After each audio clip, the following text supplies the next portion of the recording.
হনুমানজি, যিনি ত্রেতা যুগ থেকে আজ পর্যন্ত পৃথিবীতে নিবাস করছেন। বহু মহাত্মার সঙ্গে তার সাক্ষাতের কথা আমরা শুনেছি। তুলসীদাসজি তারই অনুপ্রেরণায় রামচরিতমানস রচনা করেছিলেন। 1998 সালে সকলের সামনে আসে হনুমানজির একটি রহস্যময় ছবি, বলা বাহুল্য তার আসল ছবি। এই ছবিটি তুলেছিলেন কিছু অভিযাত্রী যারা মানস সরোবরের দিকে যাত্রা করছিলেন। সেখানে একটি গুহার মধ্যে হনুমানজি তপস্যারত অবস্থায় ছিলেন। তাহলে হনুমানজি বর্তমানে কোথায় আছেন জানলে আপনারা চমকে উঠবেন। তাই আজকের ভিডিওটি অবশ্যই শেষ পর্যন্ত দেখবেন। আর হ্যাঁ, কমেন্ট বক্সে জয় বজরংবলী, জয় শ্রীরাম লিখতে ভুলবেন না। সকলকে পুরাণ কথা নতুন একটি ভিডিওতে স্বাগত। আজকে আপনারা জানবেন হনুমানজির আসল ছবি।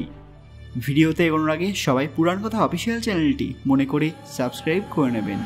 যখন শ্রীলঙ্কায় একটি খনন কার্যের সময় 1000 কিলোগ্রাম ওজনের একটি সোনার গদা পাওয়া গিয়েছিল। রামায়ণ রিসার্চ সেন্টার থেকে দাবি করা হয় যে এই গদাটি স্বয়ং ভগবান হনুমানের গদা। এছাড়া সেই সময় অশোক বাটিকা, রাবণ মহলের মতো আরও কয়েকটি স্থান চিহ্নিত করা হয়েছিল। পীয়ূষ এবং শ্রেয়াংশ নামের দুজন ছাত্র শ্রীলঙ্কায় পড়াশোনা করত।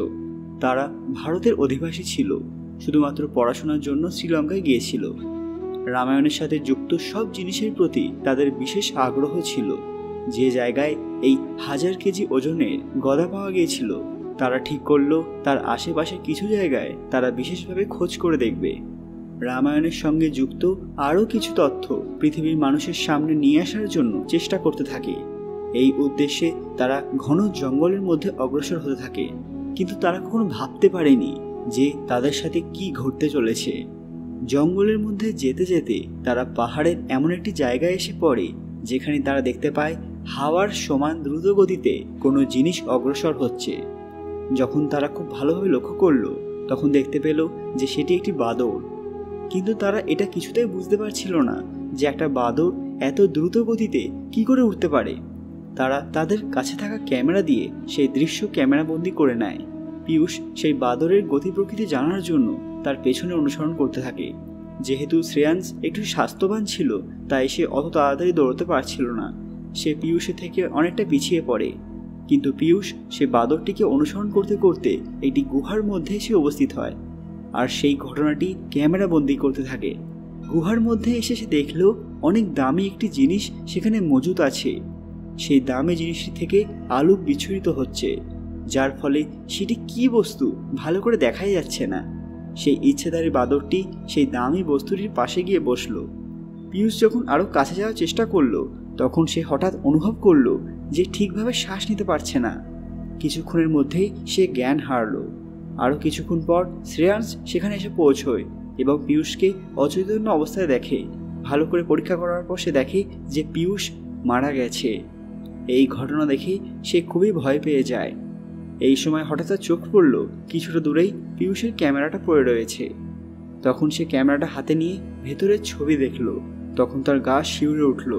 সে দেখল এই গুহার ভেতরে একটি গদা আছে, যেটা খুবই চমকদার ছিল। গদার চমক দেখে সে বুঝতে পারল যে পীয়ূষের মৃত্যুর কারণ এটাই। সে বুঝতে পারল এর প্রভাব সহ্য করতে না পেরে পীয়ূষ মারা গেছে। এরপর সে যত তাড়াতাড়ি সম্ভব পীয়ূষকে নিকটবর্তী হাসপাতালে নিয়ে গেল, কিন্তু সেখানে ডাক্তাররা তাকে মৃত বলে ঘোষণা করলো।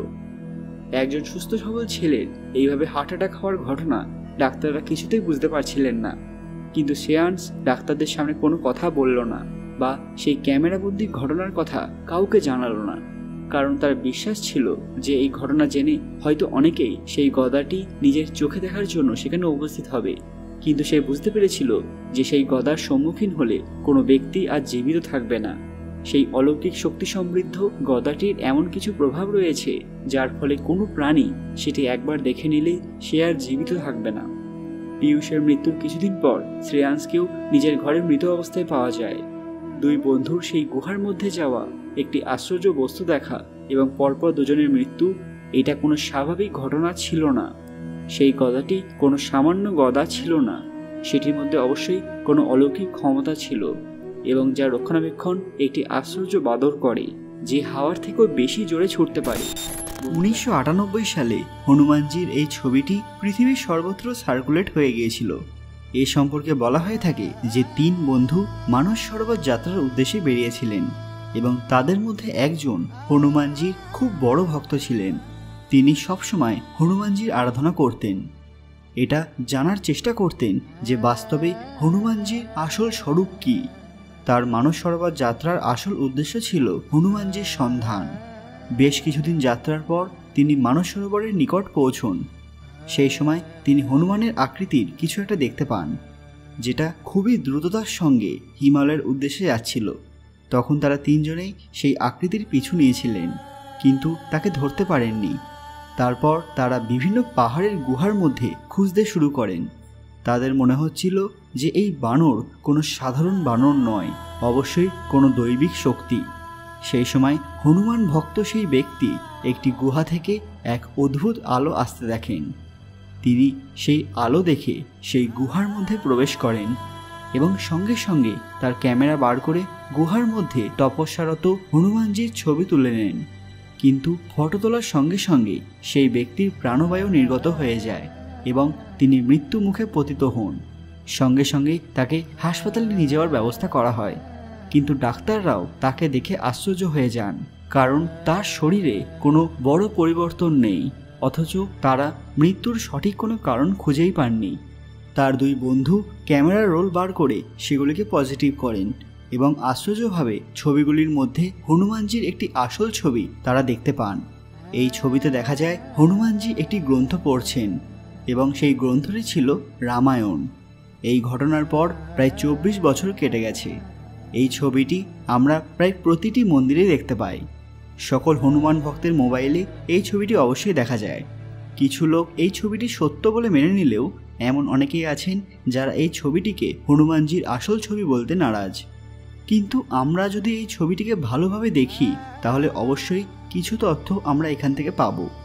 এই ছবির ঘটনা থেকে আমরা এটা জানতে পারি যে একজনই হনুমানজিকে সাক্ষাৎ দেখতে পেয়েছিলেন, কিন্তু অপর 2 জন দেখতে পাননি, এবং তারা এটাও জানতে পারেনি যে তাদের ওই বন্ধুর মৃত্যু কিভাবে হয়েছিল।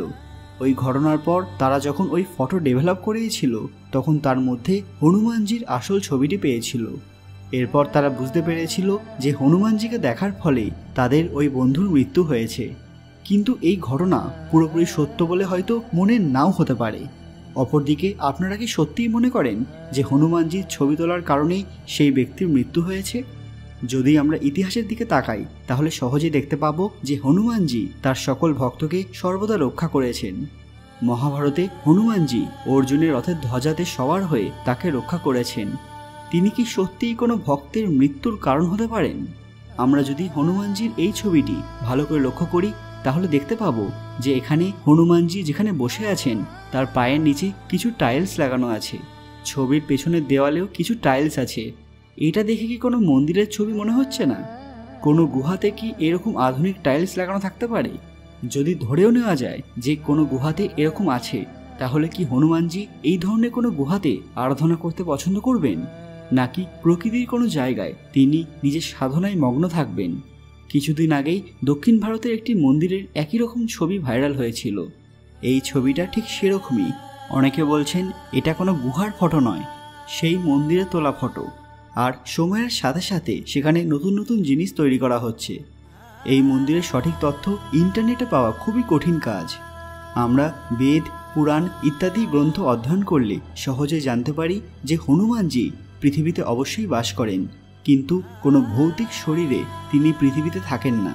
তার কাছে এমনই দৈবিক শক্তি আছে যে তিনি রং, রূপ, আকার সবই বদল করতে পারেন।